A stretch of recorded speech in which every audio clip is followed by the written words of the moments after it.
Well, hello everyone. This is John Byrne with Poets and Quants. Welcome to Business Casual, our weekly podcast with my co-hosts Caroline Diarty Edwards and Maria Wick Villa. We are going to talk about the Masters in Management. It is the predominant graduate degree in business in Europe. It is getting increasingly popular in the US as more schools begin to offer it. And generally, I think of this degree as a job-ready degree for undergrads who know very little to nothing about business, but want a job, a decent job. And, businesses today want you to be job-ready from day one. They want you to contribute immediately. They don't want to spend a year training you.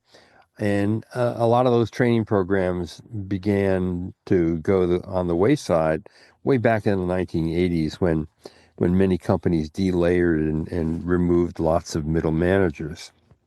So what the MIM degree essentially does is prepare you for the work world. So if you're an English major like me or a political science major, and you have no idea what a balance sheet is, and you have no idea about the basics of accounting or finance or marketing, a MIM will get you there. It's really the basics. And we're going to talk about this in part because the Financial Times just came out with their ranking of the best MIM degrees. I will tell you it's a ranking that is not all that great. And here's why. The U.S. schools pretty much refuse to cooperate with it. You have great U.S. schools with MIM programs, including Chicago Booth, Northwestern Kellogg, MIT Sloan, Duke, and many others. None of them are in this ranking. And if in fact they did compete, they probably would dominate the top of the list. Nonetheless, if you are looking for a MIM in Europe or Asia, this list could be very helpful to you. I want to first talk about the degree itself and what makes it valuable. Caroline, in Europe, it is so popular, and I guess part of the reason is because the undergraduate experience tends to be only 3 years, which means that a graduate is 21 and probably, not really wanting to go into the whirlwind of the work world right then, right? Yes, that's right. So in Europe, there was the Bologna Agreement, which was signed over 20 years ago, but came into effect about 15 years ago, and that harmonized degree programs across the European Union. And it is basically a 3-year system. So in some countries, you still have 4-year programs, but many countries now have 3-year programs, which is much shorter than degrees had been previously. So in the past, for example, in Germany, it would be quite common to have 5 to 6-year undergraduate programs. So essentially, students are coming out into the job market much earlier than they had been previously. And so I think that supercharged the master's market because students didn't necessarily feel prepared to enter the job market, and employers were not necessarily set up to hire candidates who are 21 years old and still pretty green without a lot of business skills. And as you say, I think recruiters have also moved away from providing so much training. And I remember the days when I started work as a management consultant in London. I had studied French and German. Most of my degree was about literature and art and film, and I'd never looked at a spreadsheet in my life. So they had to put me through a lot of training before I was any use to any clients. And so that's definitely changed. And so the Masters in Management is a fantastic training ground for candidates who have studied something that is not necessarily business related, but they want to go and get a job in a lot of different roles in business that they could go into, whether it's consulting or marketing or finance. It's a wonderful springboard, and of course gives them access to a very useful alumni network as well. True. Maria, is there ever a time when one should consider either a MIM or an MBA? Is it when you have very little work experience, perhaps? Yeah, I find myself sometimes recommending the MIM or a sort of similar master's in some sort of safe master's of finance for candidates who are very young They are raring to go. They might be 1 year out of college, and they come to me and they're like, I'm ready to apply for my MBA. And I'm like, but you're really not, probably. Chances are that you probably need some more work experience before you will get the most out of the program and before you will be of appealing to those post-MBA employers. So I will sometimes recommend one of these specialized masters for people who are on the younger side and or for people who are simultaneously also have not studied business before and who need, as Caroline was saying, that introduction to, well, what even are these business principles? What are these concepts? So that way they can hit the ground running at these employers without needing as much training. Right, exactly. And of course, they're shorter. Usually, a MIM is a 1 year program, not a 2 year program. Although, as we know, many of the European MBAs are 1 year. The fact that you can do in Europe 4 years and have both your undergraduate degree and your master's degree is kind of a good thing. And then there are some accelerated MBA programs in the US in particular that will take a MIM and basically reduce the time it takes to get an MBA by a year, which is awfully helpful as well, because after all, many of the basics that are taught in a MIM are in the core curriculum of an MBA program.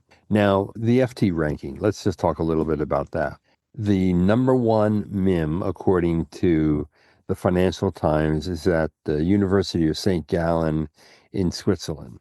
Now, this has been true for many years. In fact, in the past 15 years, from 2011 until this year, St. Gallen's tiny MIM program has claimed first place on the FT ranking 14 out of 15 times.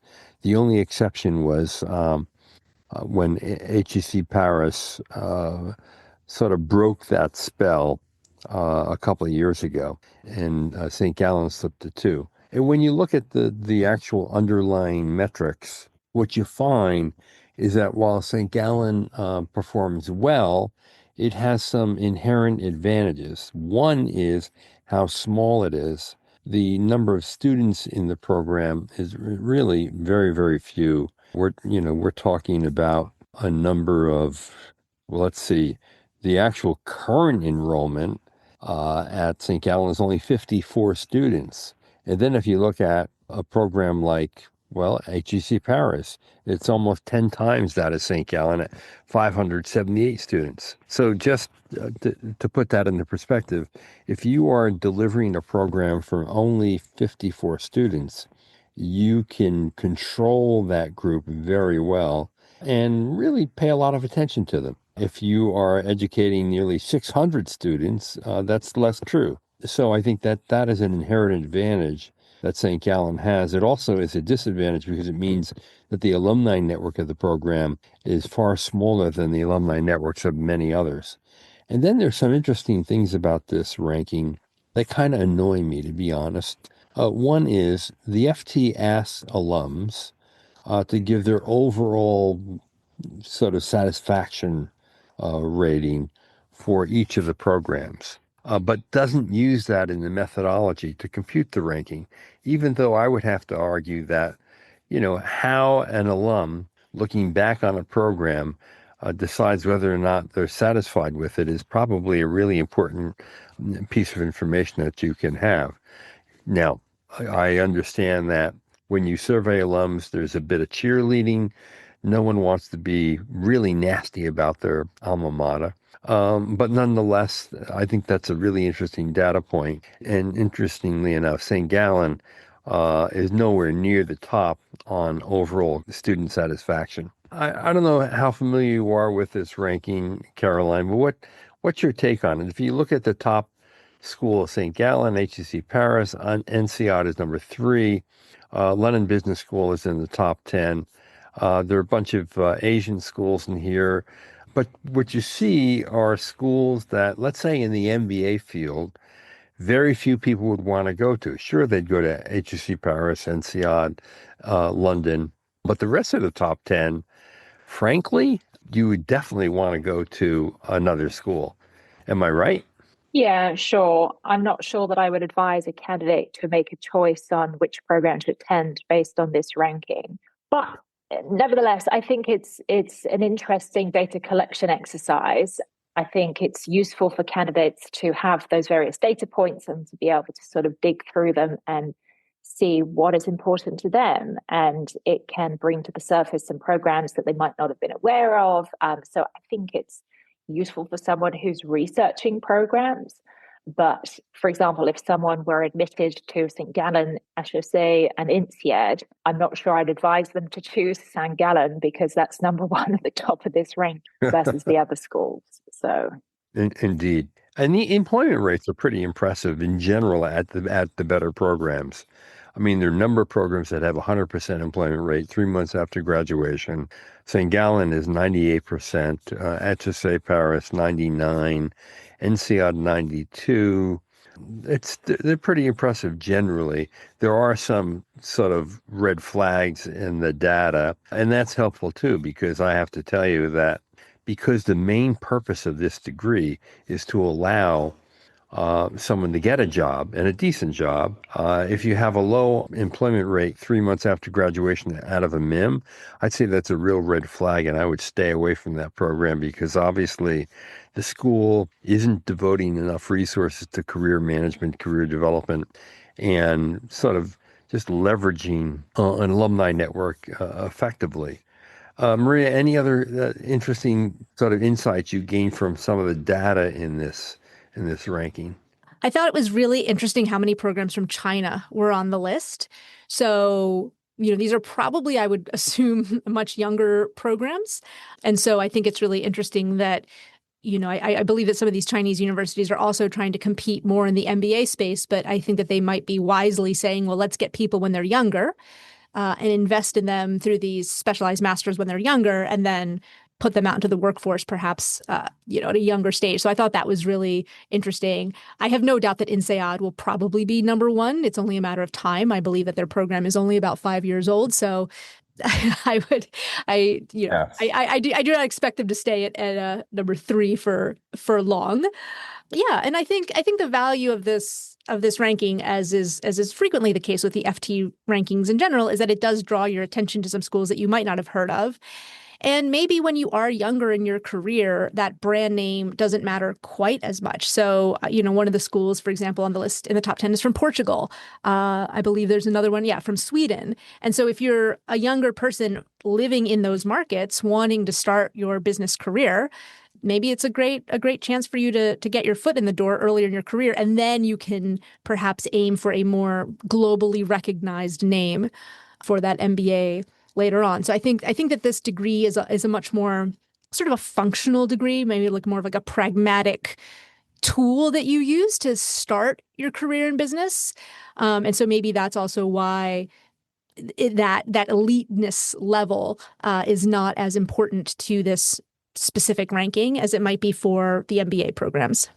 Yeah, I like that word pragmatic because I really do think these are business basics programs that give you a taste of the lingo in business and some of the real, nitty gritty ABCs that would help you in a business environment. I mean, frankly, if you can go to a London Business School or an INSEAD or HEC Paris or Chicago Booth Kellogg, MIT, Duke, Michigan Ross, and get one of these degrees and also get a little glitter on your resume, I would say do it.